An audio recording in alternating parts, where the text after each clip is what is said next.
Hello, we are gonna start in 2 minutes. Can the speakers be on stage, please, and join me? Yes, yes, yes, please. Nous allons commencer dans 2 minutes.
Oups. Bonjour à toutes et à tous. Hello, everybody. We are about to start. If you need the translation, you can put your headphones. Si vous avez besoin de l'interprétation, n'hésitez pas à mettre votre casque. Il y a l'interprétation en français, anglais, espagnol. I am Hema Sibi. I'm the executive director of CAP International, the Coalition for the Abolition of Prostitution International. And this event is the last of our 3 days sequence to celebrate the 10 years anniversary of the French abolitionist legislation. We are so happy and honored to welcome all of you today for this panel event on exiting the prostitution system. And we will hear best practices from 4 countries, Mongolia, Nepal, India, and Colombia. So without further ado, I'll give the floor to Ruchira Gupta, one of our esteemed board member, co-founder member of CAP International, who will have some opening remarks. Thank you.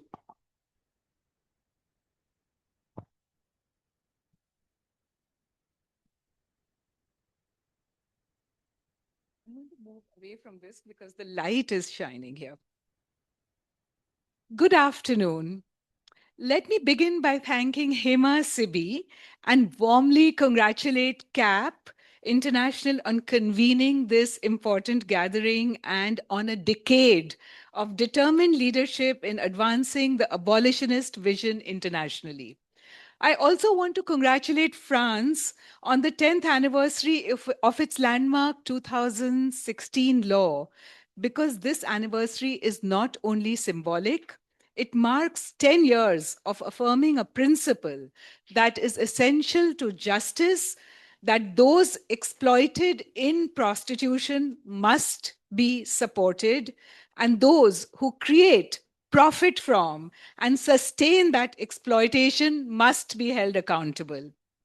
It is an honor to join colleagues from Mighty Nepal, South Kolkata, Hamari Muskan, Talita Asia, Fundación Empoderame, mispronounced, I'm sure, and Apne Aap, and to stand in solidarity with survivors, advocates, and abolitionists across borders, including my sisters from the Coalition Against Trafficking in Women, who have worked tirelessly to create real exit pathways for women and girls. I want to specially mark Movement Do Need for their struggle and for their dedicated efforts in making all this come to pass. As today's program makes clear, this conversation is rooted in lived experience, frontline practice, and international cooperation across Nepal, India, Mongolia, and Colombia. We are here to discuss exit from the prostitutional system. But to speak honestly about exit, we must first name the system. The prostitutional system is not an accumulation of private choices. It is a structure of power. It is built on inequalities of sex, caste, race, class, ethnicity, indigeneity, migration status, and poverty. It survives because some human beings are made systematically more violable or less valuable than others. It persists because there is demand. It is fueled by the belief that women and girls' bodies, especially the bodies of the most marginalized, can be bought. That is why I have always argued that prostitution does not begin with sex. It is not about sex. It begins with hierarchy. And that is what led me to develop the concept of the last girl. I coined this phrase because in every country I worked in, India, Nepal, Bangladesh, now the United States, whether in brothel districts, red light areas, border villages, or stigmatized communities, I saw that the same girl was always left furthest behind.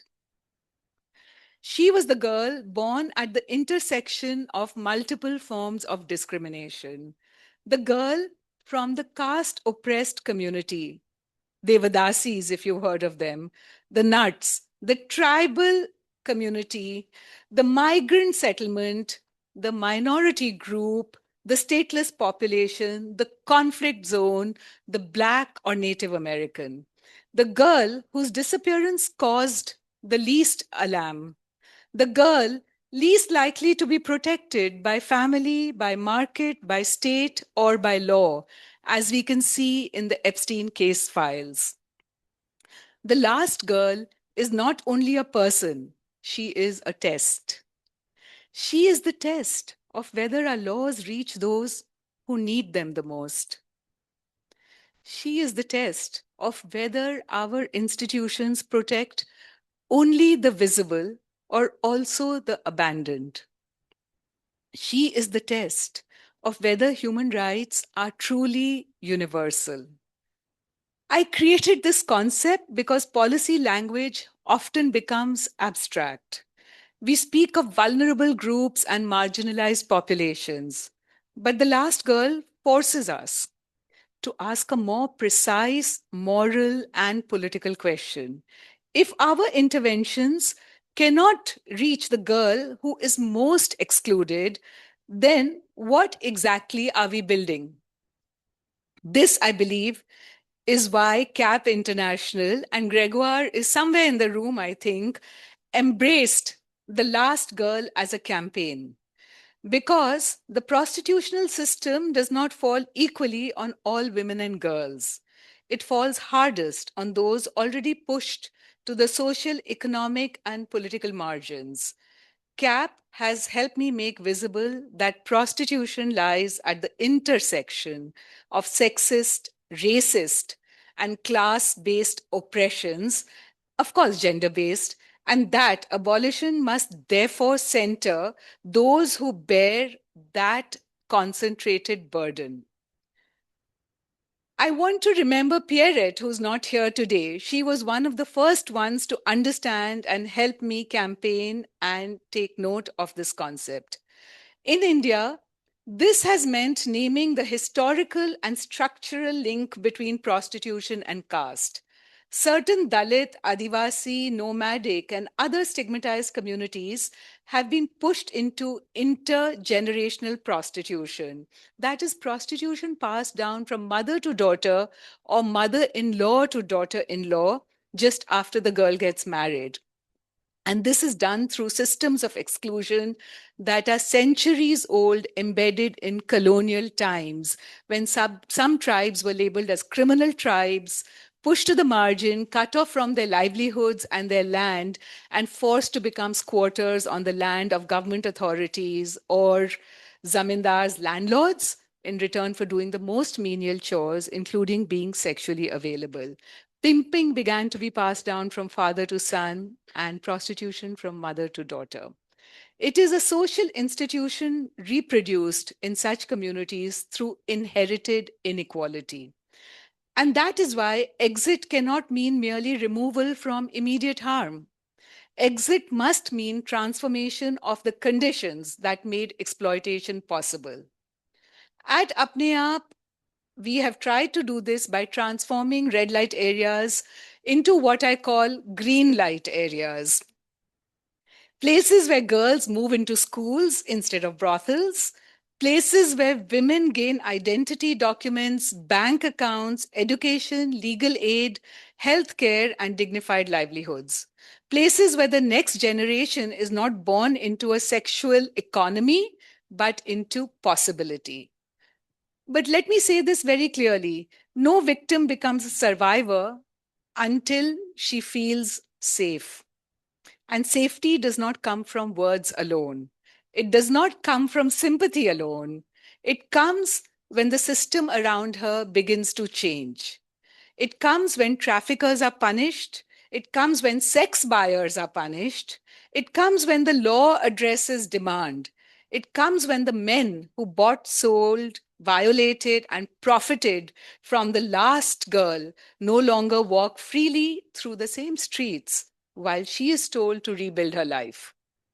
That is why the French law matters so deeply, because it does not only recognize those in prostitution as persons entitled to support, It also addresses the demand that drives the system.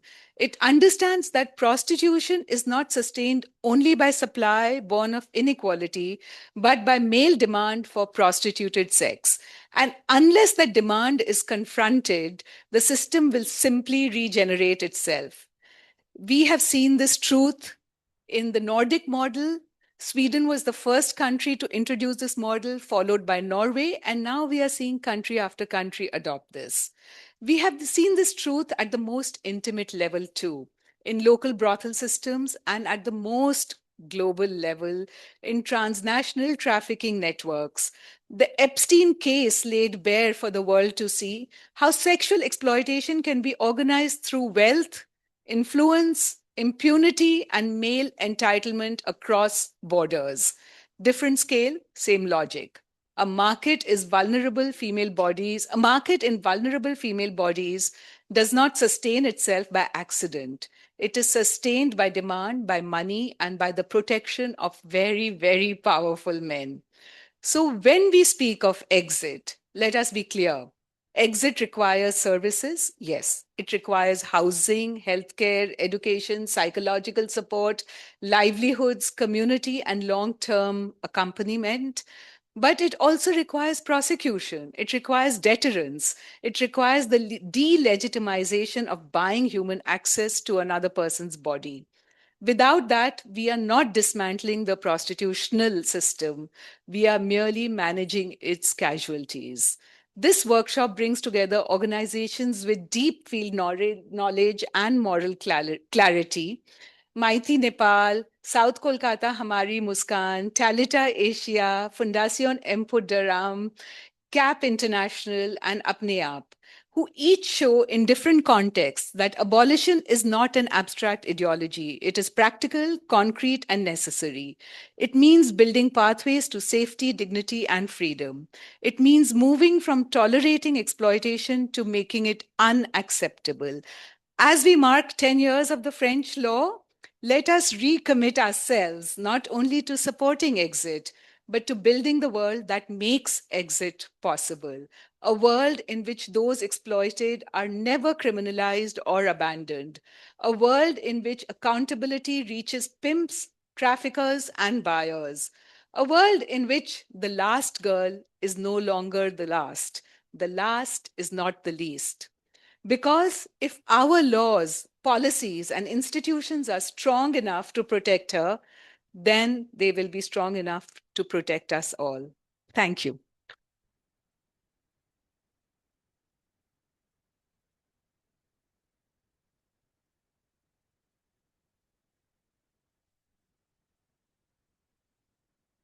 Thank you so much, Ruchira Gupta, for this introduction. Okay. We will start the panel discussion with our four experts. We have Tserenchut Biamba Ochir, director and founder of Talita Mongolia. We have, please give her a round of applause. Prashant Barrel, senior program officer at Mighty Nepal. Claudia Quintero Rolón, a psychologist, founder, and director at Empoderame, and also survivor activist from Colombia.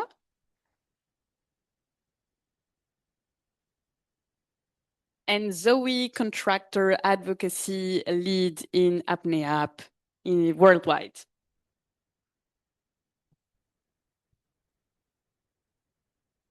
The French abolitionist legislation is one of the first legislation that provides systemic exit pathways to victims of the prostitution system. And so today we're going to dig on practical exit pathways that are built in different countries that don't have such legislation. And we are going to start with the first question for all of our panelists. What does it mean to celebrate the 10 years anniversary of the French abolitionist model that builds exit pathways? Chuna, do you want to start? Thank you so much. Good afternoon, everyone. And of course, it means a lot. I have been working in this ministry almost 13 years. When I started to work in Talita, I didn't know anything about it. Even I cannot talk about it more, how is situation in my country, but even I had different attitude before I started to work in Talita, Asia. So it means a lot. Even I cannot describe by my word. Yeah. I completely forgot to introduce you to another member joining us from India, which is South Kolkata Hamari Muskan, which is joining us from Kolkata online. I apologize, but they are right there. Yes, camera on. Perfect. Prashant, what does it mean? Oh, hello. Hello, Sprabani, Rohini. Prashant, if you can also say a few words about why Mighty Nepal is here in Paris to celebrate the 10 years anniversary of the French law. Thank you, Emma, and thank you, Camp International, and thank you, Karima. What is Karima? I can't see. Okay. For Mighty Nepal, France abolition law is the beacon. Prove that the national can choose the dignity for women over the comfort of exploiters. 10 years on, we see its ripple effect reaching even in Nepal. It's to strengthen our arguments that prostitution is not a profession, it's a harm. And it gives us hope that legal frameworks that can change culture. Nepal needs its own such law. Here, we honor France's courage and recommend to fight that the same courage in every country represented here. Thank you.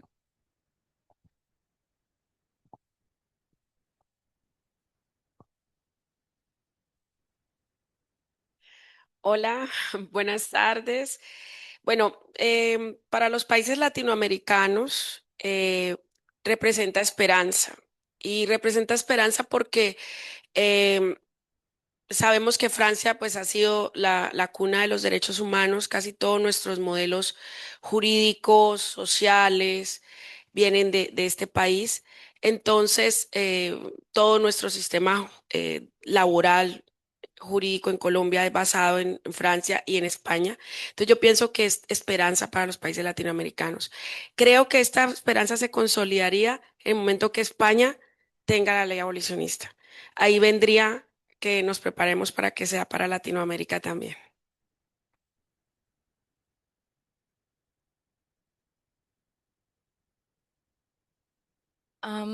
For Apne Aap and India specifically, this anniversary is a reference point for a very concrete question. What does legislative change actually unlock for the women and girls we work with in India? France's 2016 law decriminalized those who are prostituted and penalized buyers. That structural inversion is very important because it names the correct target. And soliciting in India is criminalized. Buyers are still largely untouched. Women in red light areas are regularly harassed by the very police who are meant to protect them. So this anniversary shows that when you shift the legal burden from the person being prostituted to the person purchasing access to their body, you change what enforcement looks like on the ground. But at the same time, anniversaries like this demand accountability. 10 years is long enough to ask who the law has reached and who it has missed. The women we work with in India are really the ones whose voices shape how abolitionist frameworks are modeled and designed and evaluated. So 10 years on, this law, the most important part of this law is that it talks about how this argument makes things possible, that abolition is a workable policy, not just idealism, not just something we talk about in rooms, but something that can be applicable in daily life.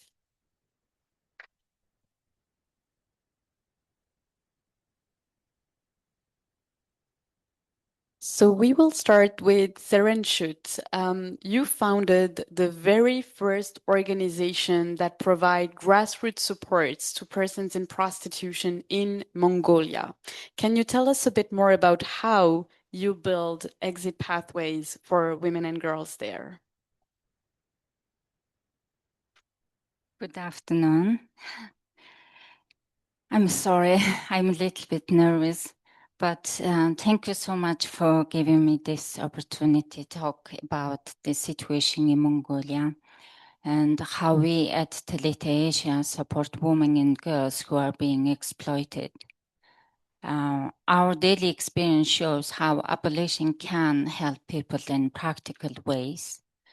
And we support women mentally, spiritually, and physically to leave prostitution safely. This includes providing counseling to heal trauma, spiritual guidance to restore dignity and hope, and practical assistance such as safe housing, mental care, legal advice, and new skills learning, and planning for the future.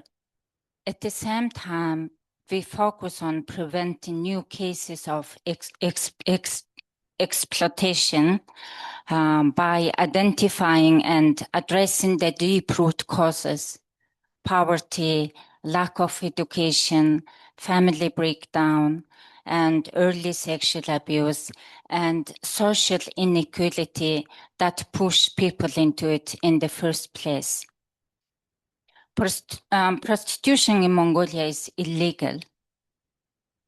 Women enter prostitution because of poverty, unemployment, and different challenges of migrating from rural areas to cities in search of a better life.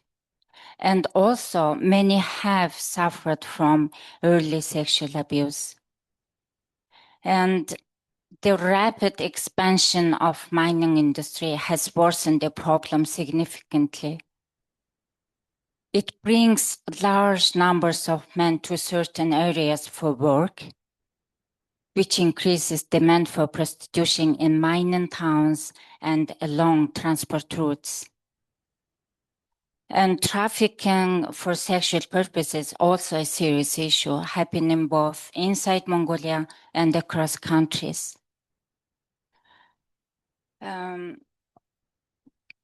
At Talita Asia, we strongly believe in abolition. 24/7, we fight to reduce exploitation. Importantly, we see women as victims of poverty, inequality, and coercion. They often had very few real choices. However, many people in Mongolian society think differently. They often blame women themselves. They say prostitution is a personal choice or a moral failing. When society blames the woman, it ignores the real problems: the buyers who create the demand, the exploiters who profit from the suffering, and the economic and social conditions that leaves women with almost no safe choices. And because of prostitution is illegal, police also often target the women. That makes the blame even worse.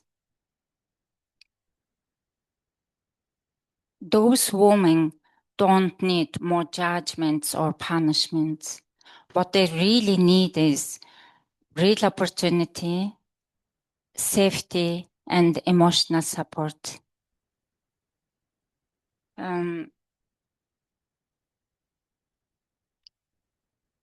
I'm sorry, I'm so emotional right now talking about our situation in Mongolia. Thank you. Thank you. Truth is, life-saving help for women in prostitution depends entirely almost on us, on Talita Asia. Like Hema mentioned, it's only one organization who supports women in prostitution. And today I would like to give big thanks to Talita in Sweden, Anna Sander, and Josefina Appelqvist, founders of Talita, for your support, continuously support since 2013, having our back, no matter what happens. Thank you so much. Thank you, Talita. Thank you, Sweden. Thank you for everyone who supports us.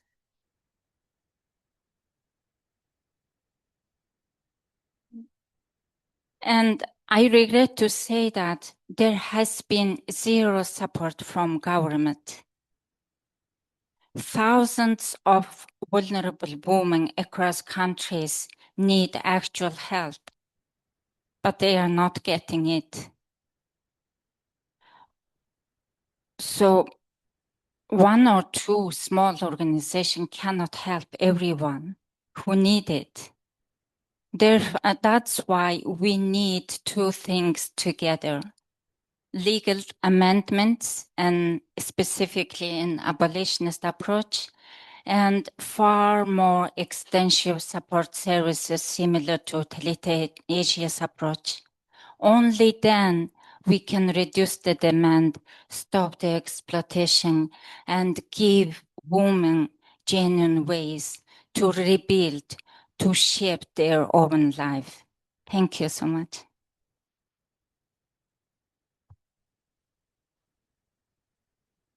Thank you so much, Tserenchut, for sharing those testimonies from Mongolia.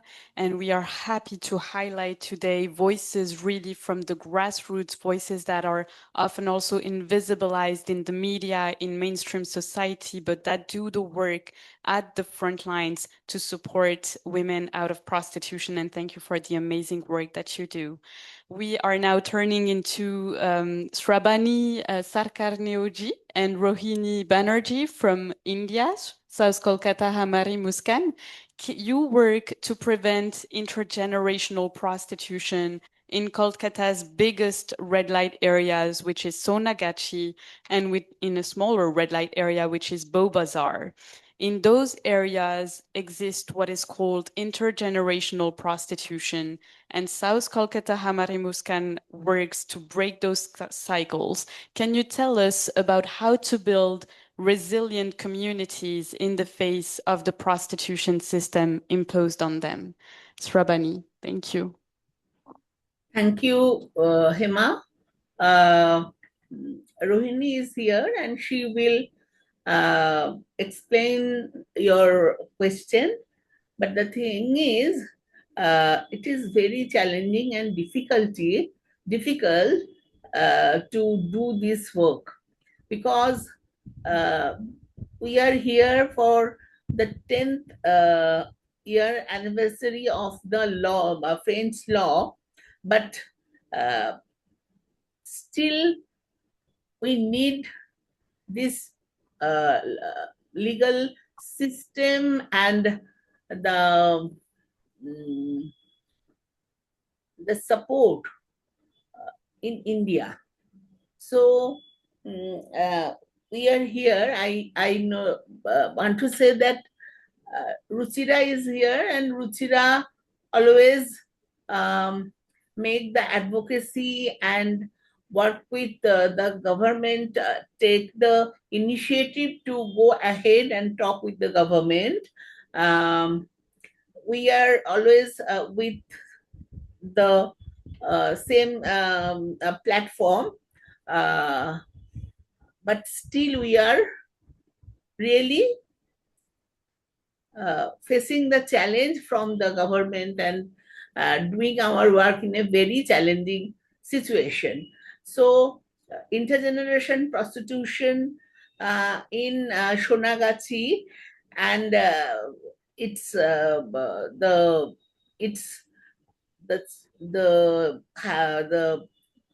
children who are staying in Sonagachi and also in the intergeneration prostitution process, when we are working with them, how we do the process to stop it, Rohini will tell you. So as Ms. Gupta had pointed out before, and thank you for making it so beautifully clear to everyone who are gathered there, intergeneration prostitution in places like Shonagachi, it's not an isolated reality. It reflects a wider pattern seen across India. And she had mentioned the research on communities such as Biryana and Banjara and Prerna, and it goes on to show how prostitution, it just becomes structured into the very social fabric of the certain groups and over generations. And this is definitely not by choice, but through historical exclusion and caste-based marginalization, and through rampant misogyny and lack of any alternative livelihood options. And in many such communities, girls are prepared from a very young age to enter prostitution. And the entire family sort of depends on the earnings of these girls. And it makes it very difficult for a person from these communities to exit from the profession. What we see in Shonagachi echoes this in the Agrawali community. That's the community we face on a daily basis. Prostitution is usually passed on from the process. The entire exploitative ecosystem is passed on almost as a hereditary route from the mother to the daughter. Nowadays, we do see certain changes in the shape of it. There are a lot of families who are in a better off position after 2-3 generations of existing in Shonagachi, and they are increasingly taking their daughters out. What they're doing, again, the question of last girl first, they are bringing in the poorest girl from the village, the most underserved family in the village. They're identifying them. They're literally buying that kid and bringing that child into Shonagachi, and they are grooming and literally preparing her for this brothel-based ecosystem. We are also seeing a sort of departure from just brothel-based ecosystem that has been very popular in Shonagachi for all this while. It's slowly moving outside the community into resorts, into this change has been happening over quite a few years now. Into resorts, into tourist-based destinations, and in suburban Calcutta. Parts of suburban Kolkata now houses a lot of flats where weekend parties are held, where these young girls to women, they're taken. What is, which genuinely affects our work is, again, this extremely high population density in Kolkata that we deal with. And I sort of got an estimate. It says 24,000 people per square kilometer. And that sort of this densely packed like sardines, this population density also impacts the very structure of commercial sexual exploitation and violence in our city. Here, there is no isolation between workspace and home space. So we have multi-generations living in a single space, and that's where the violence and the exploitation occurs, not just in Shonagachi, but also in Bobaja.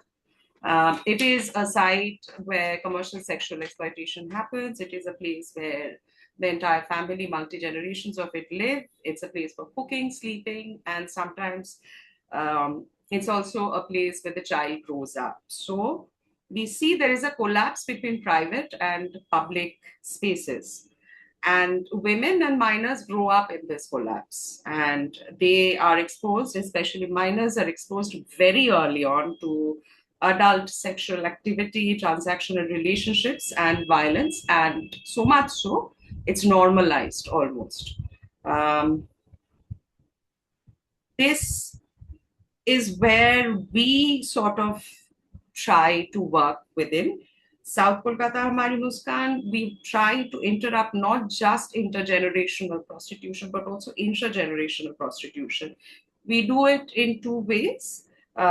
We do this by ensuring that minors, especially girls, stay in schools, and we create real livelihood pathways that do not depend on the trade at all. And we work with young adults before they are holding. So that's where we do our prevention. And at the same time, we engage with systems around them, which includes and especially includes mothers and sometimes larger family systems. We work with communities and institutions so that expectation that a girl will inevitably and eventually enter into the trade is broken. Our effort is not only to support individuals to exit, but we shift the conditions as well, where entry sort of seems inevitable. And this is through education and through, again, livelihood, provision of alternative livelihood pathways. From an abolitionist perspective, we do not look at prostitution as an isolated issue or a set of working conditions. We're dealing with a system which is restructuring childhood, restructuring adulthood, both. And unless we address the larger environment, the demand, and the intergenerational pathway into exploitation, we believe that the cycle will continue. Here, as Shravonidhi had added, had said about how government, especially the Indian government, needs to work very strongly. And we have recently legalized prostitution in the country. But having said that, I do think 10 years of abolitionist law gives us, especially the celebration of it happening in France, gives us hope.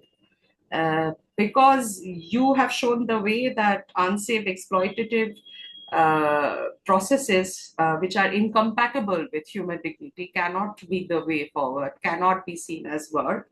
And we have, on our small part, worked with labor unions and trade unions here, spoken to them, and a lot of it is based on the assumption that workers can collectively organize under conditions of labor, wages, and safety. This is what the PA lobby, the pro-sex work lobby, talks about. But that kind of says there's a separation of work and the worker, but in prostitution, we don't believe that separation exists. The body itself becomes a site of exchange, and this is something we have spoken to a lot of people too, and so far, we must say, there has been some encouraging responses from such trade unions. Did I make any sense? Thank you very much. Thank you, Rohini.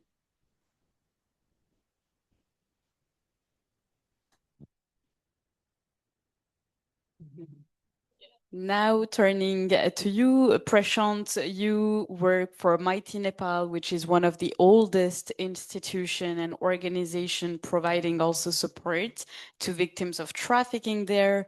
We know that Nepal has one of the world's largest open border with India, where a lot of trafficking in human beings happen there. So can you tell us a bit more about who are the victims of the prostitution system in Nepal and how Mighty Nepal tackles them, please? Thank you, Emma, for the question. Let me first describe who is affected in Nepal, because the understanding the victim is the first step to building a real alternative. The prostitution system in Nepal target who are already much invisible in our society. Predominantly, these are the girls and women from the Dalit minorities, so-called lower caste, who face discrimination, layer upon discrimination. They are also from the indigenous communities, from the single parents, also from families broken by migration or the debt bondage. Many girls who are drop out of school early, who has no information, no safety net, no one to warn them. They are trafficked into India through porous borders, deceived with promise of employment, household, restaurant job, hotel work. By the time they really realize that what has happened, they are in the bottle in the foreign city. The document had been seized, taken, and they owe rape to trafficker that never truly be repaired. Now to your question about this, we have seen rescue effort that place women in shelter for the 6 months, then release them with nothing. These women after ended up back with the same system. True exits require a complete different approach. At Mighty Nepal, sustainable alternatives are built on the four pillars. First, economic skills. We run a vocational training and tailoring, cooking, beautician training, and handicraft. A woman who owns her own income and women who can make her own choice. Second, legal empowerment. We help survivors understand their rights, file police reports, pursue trafficking case in the court. This creates accountability and it gives survivor dignity and agency. Third, psychological healing. Many survivors carry deep trauma, PTSD, depression, self-blame. We provide long-term counseling because you cannot build a future on an unhealed past. For the community reintegration, this is perhaps the most difficult in Nepal, as in many countries, survivors face intense stigma when they return home. We work with the families, village leaders, and schools to create a space of acceptance rather than rejection. The most powerful force for the sustainable exist we found in survivor leadership. When a woman who has been through the system comes back ill, then stand up to warn others, to counsel others, to advocate for change, that is transformation. That is the only truly sustainable alternative prostitution system. Thank you.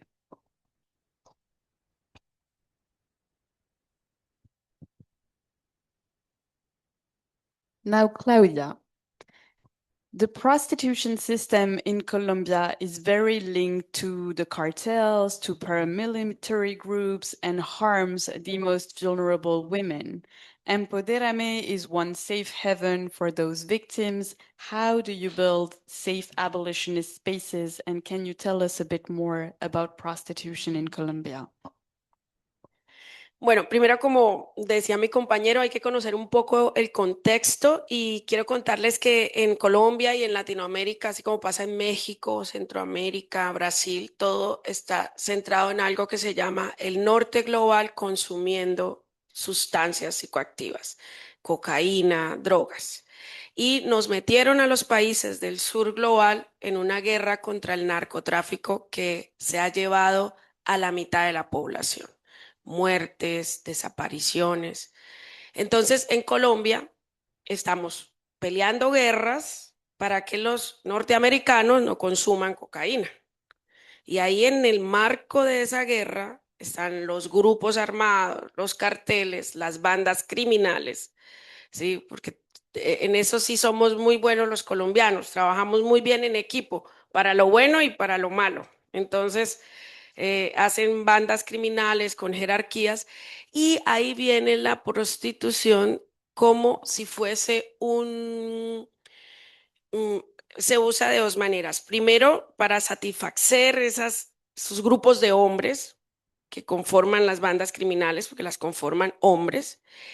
Y también se dijo un narcotraficante un día, un kilo de cocaína se vende una vez y una niña se vende miles de veces. Entonces el contexto es este, Emma, y es muy lamentable porque nosotros no podemos ir a ofrecer el éxito allá. Nosotros recibimos a las mujeres que este sistema expulsa. ¿Cómo las expulsa? Están presas, están en la cárcel, ¿cierto? Porque ellos las involucran en sus actividades ilegales. Segundo, las intentan asesinar y de pronto se salvan, entonces ahí viene la salida. O escaparse y luego tenemos que asilarlas acá en Europa, que a eso siempre vengo, encuentro mujeres en Europa, voy a España a visitar mujeres. Su servidora, quien está acá, tiene que andar con un chaleco blindado, con una camioneta blindada, con 2 escoltas. Entonces, muchas veces venir acá es donde yo puedo salir a la calle, puedo tomar una cerveza, puedo compartir con ustedes libre. O sea, la libertad incluso de los líderes que trabajamos estos procesos está totalmente coartada. Acaban de asesinar a una psicóloga porque necesitaban sacar 4 jóvenes de un sitio de cuidado del Estado colombiano y asesinaron a una colega que protegía a estos niños. Entonces, en ese contexto tan violento, hablar incluso de ir a hacer campañas de ven, denuncia, es muy difícil. Demandamos la ley de trata para que las víctimas no estuviesen obligadas a denunciar y de esa manera poder hacer procesos psicosociales. La salud mental es lo primero, por eso estudié psicología, porque creo, soy una convencida de que el trauma es, digamos, la brecha más grande y el reto más grande que tenemos. Entonces trabajamos en 2 vías.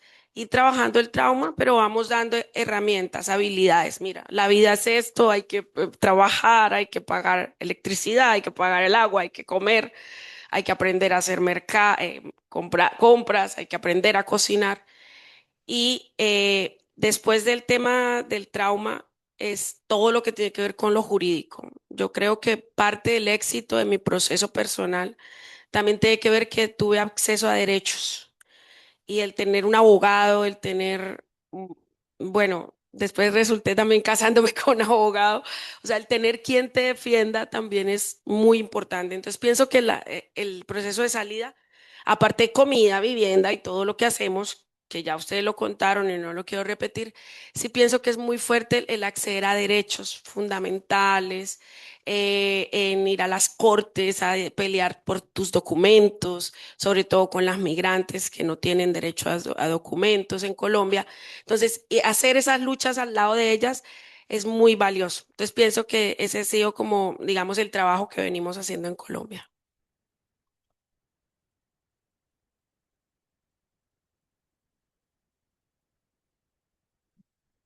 Thank you. Thank you so much, Claudia. These are experiences and voices, again, that we don't often hear. You work in a very difficult context under constant threat and backlash. So we know and we understand and we support you in this fight to help all the women in prostitution. Then going to Zoe, we spoke about it, but the prostitution system in India particularly disproportionately impacts women and girls from the most marginalized groups, especially the Dalits, as it was mentioned, the scheduled tribes, and the minorities. Can you tell us a bit more about the historical roots of this oppression? Is it very linked to colonialism? And also why Ruchira mentioned in her introduction that the objective is to transform red light areas into green light areas. How does Apnea work to support that? What makes prostitution in India structurally different from pretty much anywhere else in the world is caste. Like it's been said multiple times before. Caste determines who enters the system, who is forced to stay in it, who isn't allowed to leave. And the communities most concentrated in prostitution are Dalit and Adivasi communities. They sit at the bottom of the caste hierarchy. They historically had no claim to land, no legal protection, no professional or formal forms of employment. And within those communities, there are specific castes for whom prostitution was effectively codified as their professional or occupational identity over time.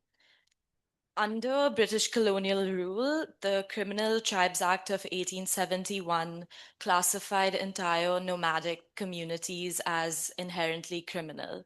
When you are legislated out of livelihood, you are legislated into dependency, whether you've asked for it or not. And many of these communities, their jobs and livelihoods were taken away from them, be it trade, wrestling, owning boutique shops, whatever it may be. And for women, this often meant prostitution, and for men, it often meant profiting from it. And what colonial law created, caste society normalized, and time solidified into this inherited destiny. And the mechanism that makes caste-based prostitution so difficult to break is not just economic, although poverty is the lock that keeps the door shut, I would say. The deeper mechanism is the normalization, like everyone's already talked about, intergenerational roots of prostitution in the communities Ruchira has worked with for so many years. Girls are told from early childhood that their bodies are their inheritance and their duty. In Hindi, we call it dharma. And mothers and sisters who were prostituted from an early age often they genuinely believe that there is no other path for their daughters and their nieces and their sisters. And this isn't out of ignorance, it's because that no other alternative has ever been made survivable or accessible for them. So this intergenerational transmission is not just economic dependency on the brothel system, it is the internalization of this identity that has been created for them by the rest of the world and by men and the patriarchy. Breaking this cycle requires an introduction of assets that they are lacking. And this is when I bring up the 10 asset program that Ruchira and Apne Aap introduced. Each asset in this program is a specific intervention against a specific point of vulnerability that the girls and women in our communities face. The first is by providing a safe space. This disrupts the geography of control that exists within their spaces. When a girl no longer has to return to her brothel lane or a lane where pimps and traffickers are, she's already given another option. Second is education. Third is self-confidence, both of which challenge the destiny narrative at its very foundation. Fourth is political power, of course, because being able to speak to authorities and be heard, without this thing, other assets remain fragile.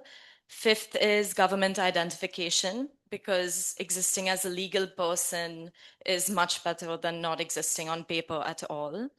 Sixth is access to state subsidies, which reduces economic dependency and prevents women from remaining tethered to this prostitution system.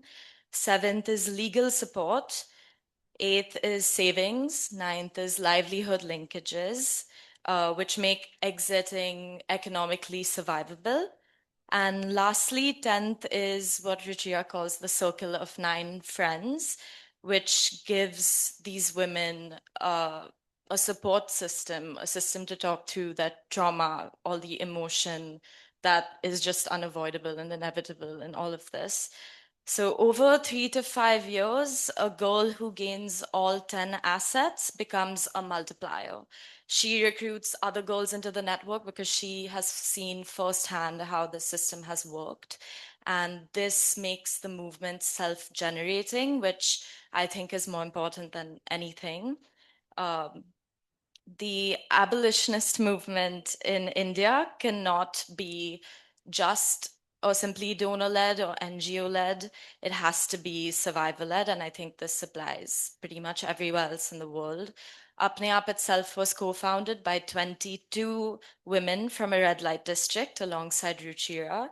In 2013, Apne Aap survivor leaders testified before the Indian Parliament in support of Section 370 IPC, a law that criminalizes traffickers and allocates budget services to the prostituted and vulnerable. And this happened because it was led by women who understood the system from the inside, who made the argument for the law in their own words. And the phrase green light area is Ruchira's formulation once again. It is not just about renaming a neighborhood. It is about who occupies the space and on what terms. In Forbesganj, Bihar, Apne Aap had opened its community center in a lane that had 72 brothels. The traffickers fought back because the community center was a direct threat to their economic livelihood. Today, there are only 2 brothels left in that lane. Girls who were being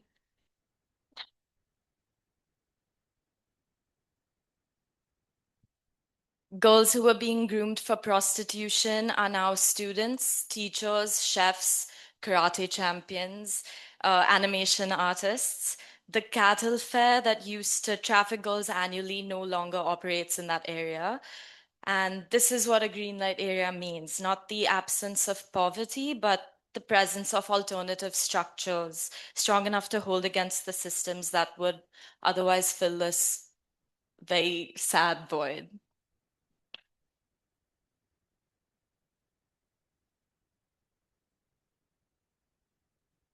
Thank you very much. If it's okay with the panelists, I might not ask my last question in order to have time to have a Q&A with the audience. I think that's very important. And as we finish this very important discussion highlighting the voices that work in very difficult contexts to provide grassroots support on the ground, we also want to acknowledge that some of our members are working in war times and doing and still continuing to provide those services, whether CAFA, Enough Violence and Exploitation, our member working in Lebanon, now providing humanitarian support on the ground under the bombs, whether our member in Palestine, Sawa, which continues to operate their grassroots supports for the women victims of sexual exploitation alongside humanitarian support, or whether our member in Ukraine, Democracy Development Center, still supporting women at the grassroots. A thought for them today.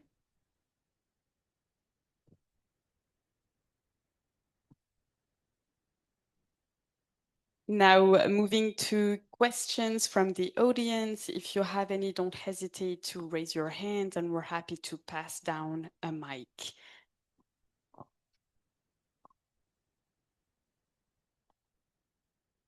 Hola, muchas gracias por sus palabras. Je vais continuer en... Yo soy chilena, je suis chilienne. Voilà. Alors, c'est l'impunité, elle est énorme. Dans les pays d'Amérique du Sud, je parle d'Amérique du Sud parce que les autres, je ne les connais pas. Et su trabajo es muy valiente, valoroso. Son travail est vraiment très valoroso. Valiente, vous êtes courageuse, parce que cela ne me paraît pas normal que l'une de vos collègues ait trouvé la mort, qu'elle ait été assassinée. Et ça, c'est quelque chose, malheureusement, qui ne m'étonne absolument pas du tout dans nos pays. Parce que quand quelqu'un dérange, quand quelqu'un veut finalement casser ce système d'impunité, il reçoit soit la disparition, soit on le tue, ou soit on l'aide à le tuer, etc. Donc, le système de la prostitution, c'est de l'exploitation. Et je crois qu'on est tous d'accord pour le dire et l'affirmer, que c'est une violence, un crime. Et que, évidemment, cela a un impact sur la santé mentale, émotionnelle, physique, enfin tout. Et donc, évidemment, au-delà du trauma, il y a aussi le travail que vous faites pour les papiers, parce que ces personnes sont sans papiers. Donc, sans compter évidemment la corruption. Quand ce ne sont pas eux, les flics, les institutions qui sont supposées protéger. Voilà, merci beaucoup.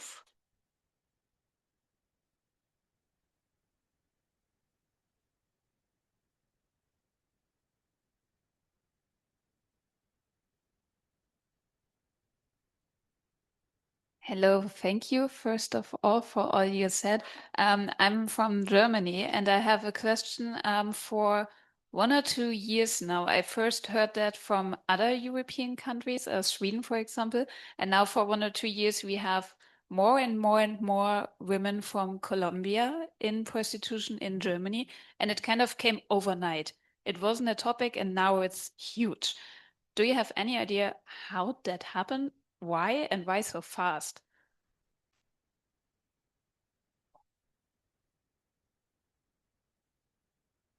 Claro que lo sé. Más problemas de hombres. La pelea con Venezuela, lo que sucede con Venezuela, el empobrecimiento de ese país. Nosotros somos su vecino, somos países hermanos. Entonces tenemos 5 millones de venezolanos en Colombia y tenemos 1 millón de mujeres venezolanas en prostitución. Entonces, ellos vienen de un proceso de 25 años de problemas sociopolíticos, de corrupción, y llegan mujeres al sistema prostituyente en Colombia. Voy a hablar algo que es lo que sucede en la calle. Por favor, no quiero que vaya a ser incómodo para otras personas. Voy a decir algo sensible porque acá se supone que estamos hablando de un tema real. Ellas no traen la cultura del preservativo. Vienen con necesidades terribles de hambre. Entonces, un costo de una niña que el Estado colombiano tampoco protege porque no es colombiana, una niña venezolana, puede costar 5 euros el abuso, ¿cierto? Entonces, las colombianas que históricamente estaban en la prostitución, porque también tenemos enormes problemas, salen expulsadas. Por eso no sé si ustedes han notado que muchas de las mujeres que llegan a Europa ya son grandes. Digo grandes, 35 años para arriba.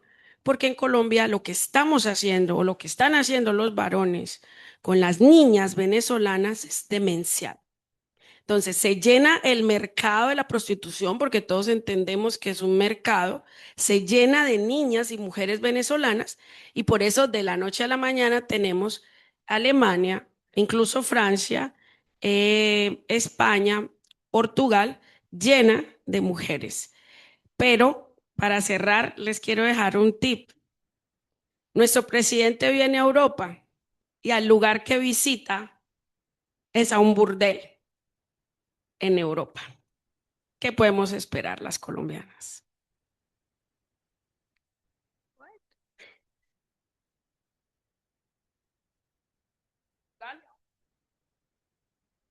Oh, thank you very much, Claudia. To hear the crowd is shocked. Any question?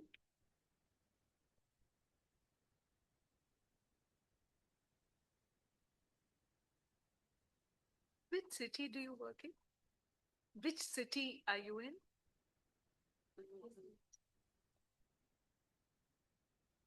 Yo trabajo en varias ciudades. En Bogotá, Medellín, Cartagena y en la frontera con Venezuela.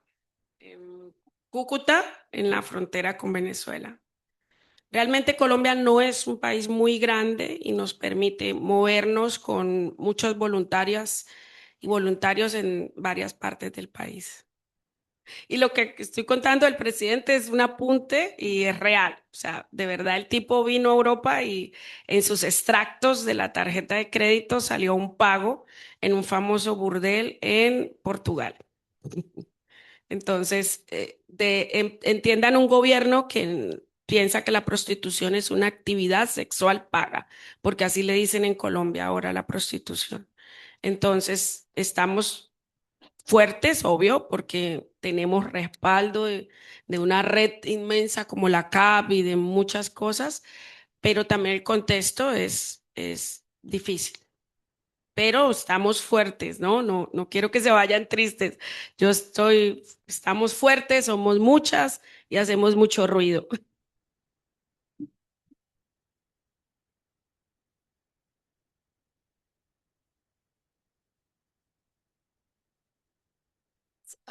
Thank you all for your invigorating presentations. My question is for CAP International, donc pour CAP International, talking about migrating women in the Americas. Which are the countries in the Caribbean or from the Caribbean, women from the Caribbean, or in the Caribbean that work with you or affiliate to CAP International? Do you have any? Or not yet? No, unfortunately, we don't have any members. Yeah, and Claudia is saying that it's very difficult. We have some blind spots geographically, and that's one of them. So anyone who knows a grassroots organization providing direct support services to persons in prostitution there can reach out. Okay, I'll talk with them. Thank you.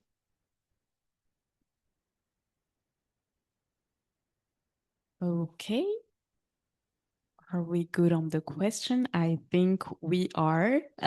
Maybe a quick and last word of conclusion for each and every one of you to have a world free from the prostitution system very quickly.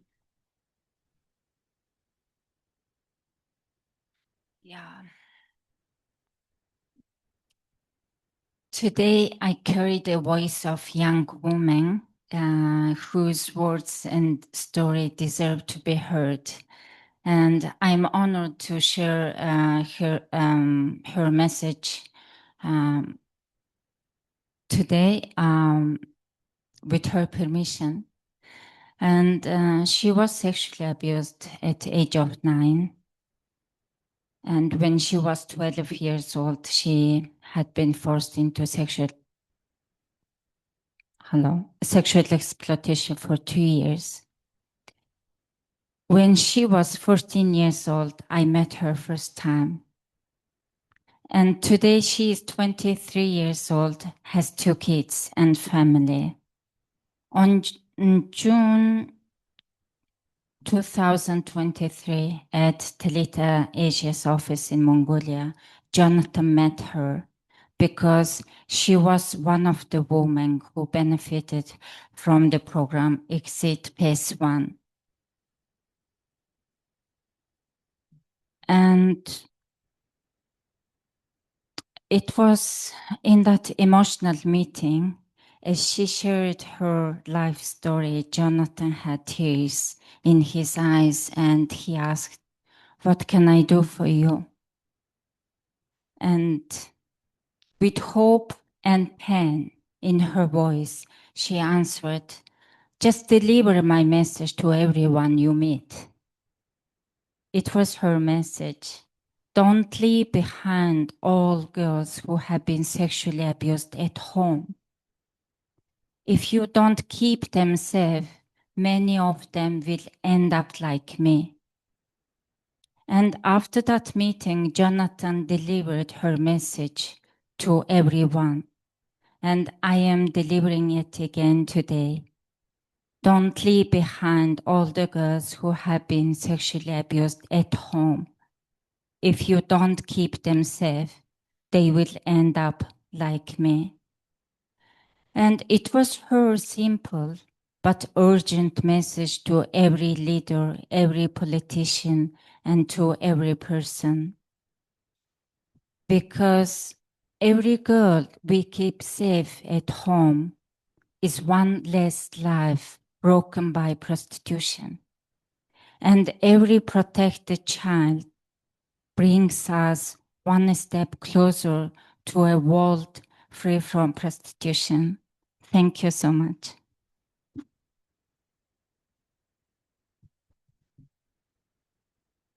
Thank you. Thank you very much, Shuna. And we do also acknowledge in this time Jonathan Mashler, who was the previous director of CAP International and who actually created the exit program, joining our 4 CAP members, and who sadly passed away last year. Okay. I'd like to share that the survivors are not the criminals. We have to stand beside them. We have to encourage them in the context of Nepal. That the survivor used to see as a criminal, not legally, but in the society, survivors, the people used to see survivor as a criminal. So we have to support them. We have to get them to justice. We have to push them to justice and to make leaders and to make independent for themselves to own in the society and to praise the society. Thank you.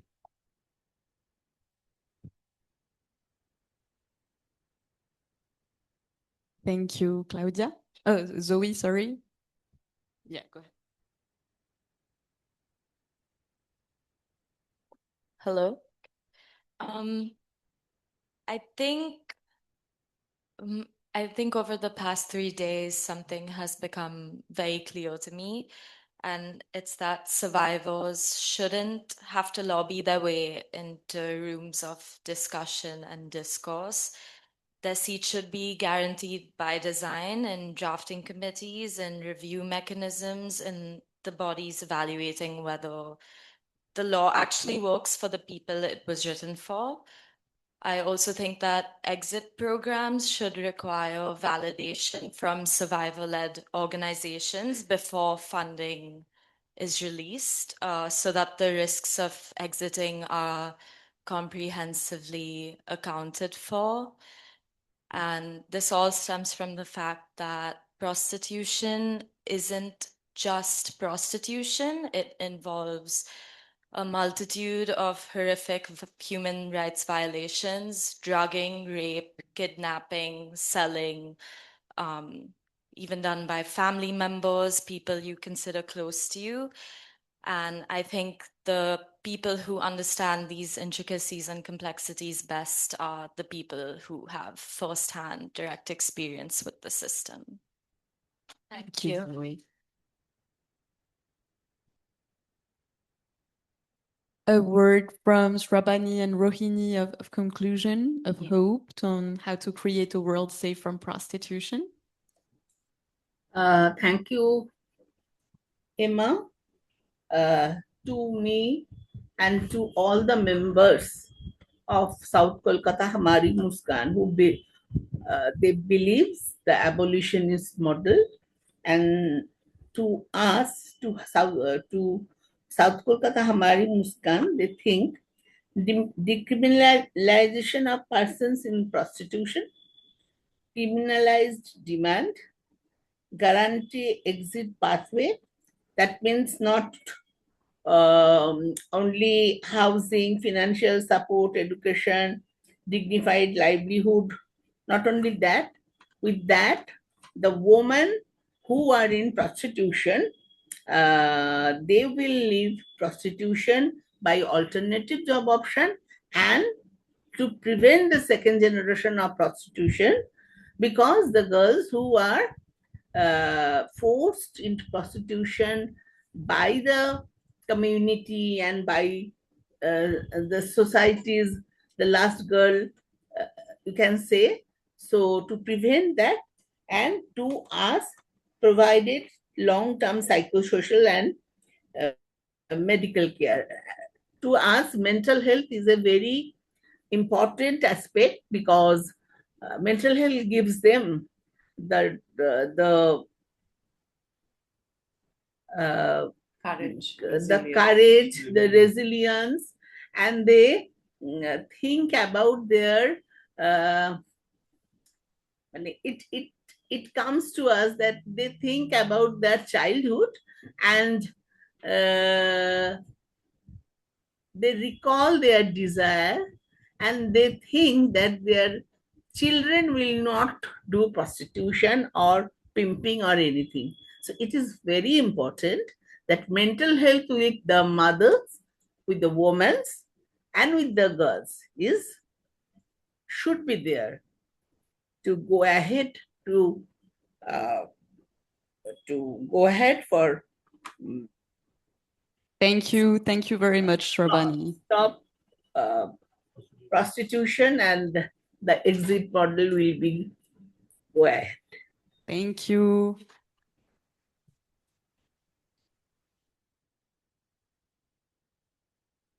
Claudia. Bueno, voy a cerrar este espacio agradeciendo al equipo de CAP porque nuevamente me me trajo a hablar y a contar y a desahogar. Se ve que el liderazgo con las mujeres tiene un toque especial también de cuidado y de elegancia. Esta semana abolicionista para mí tuvo un toque especial sin desmeritar el trabajo de los varones, pero siento que cuando lideran las mujeres, hay mucha más fuerza. Luchen por las leyes abolicionistas, cuiden esta ley, franceses, a ver, alcen la mano los franceses, las francesas. Ustedes son expertos en salir a la calle, en quemar todo, entonces no dejen perder esta ley, por favor. Y vamos ahora a pelear por la ley en... Luego, creo que la traducción va después. Y hay que pelear por la ley en España y hay que seguir apoyando y trabajando por Latinoamérica. Entonces, muchas gracias a CAP y a todas las personas que están aquí dando la pelea por la abolición de la prostitución.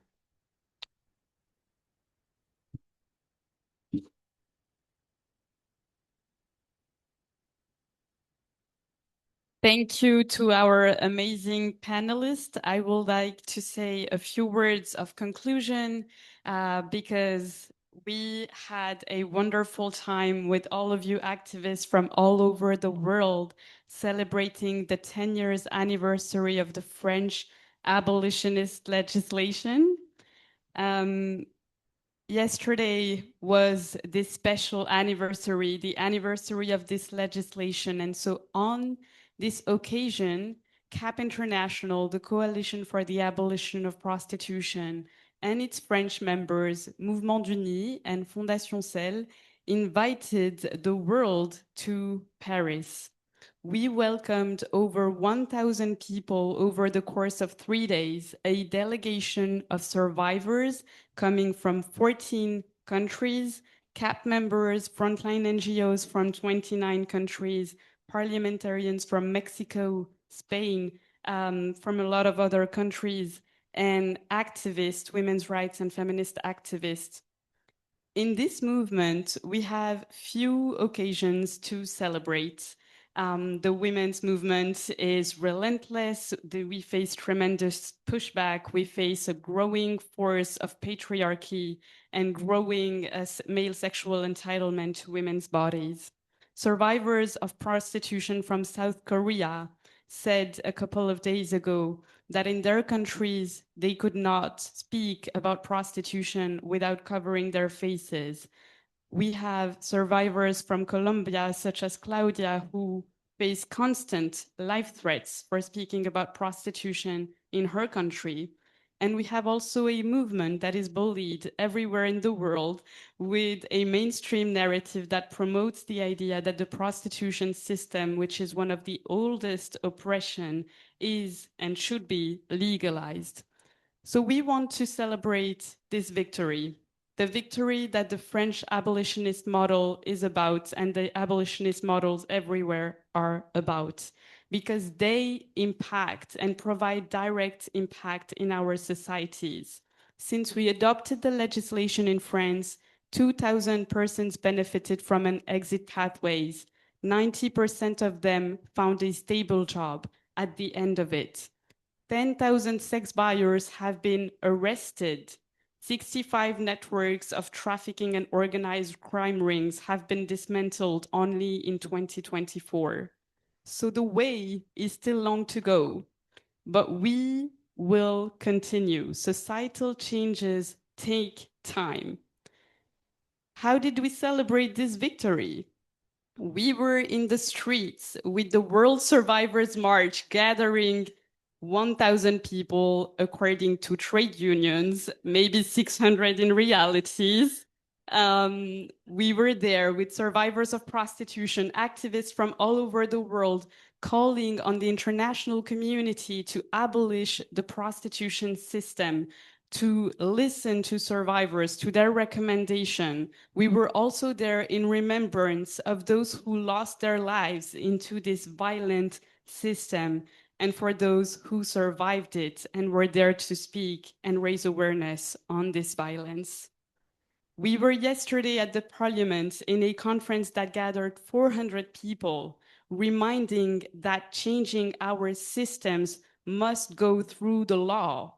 We will not just change by having grassroots works and victims continue to be victimized in the system of prostitution. We need to reform the laws.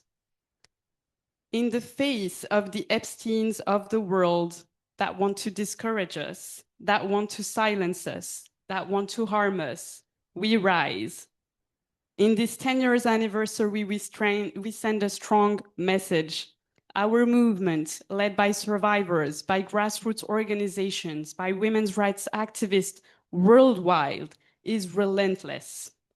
Our collective power will shatter the system that lead to the commodification and objectification of women. Our collective power will overcome the financial and criminal interests lying behind the prostitution system. Today is a celebration, but it's also a commitment, a promise that we make to this world that we will continue fighting until no more girl is last nor first, until all the last girls are no more for sale. Thank you very much.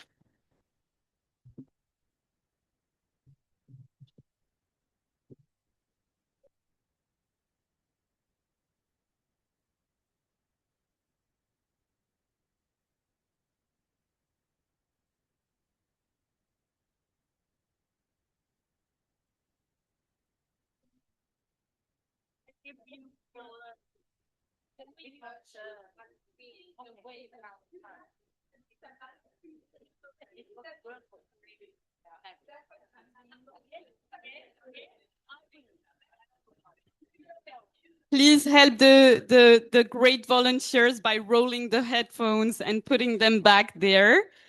We should not miss one headphone, and you can stay for the little cocktail to close this sequence.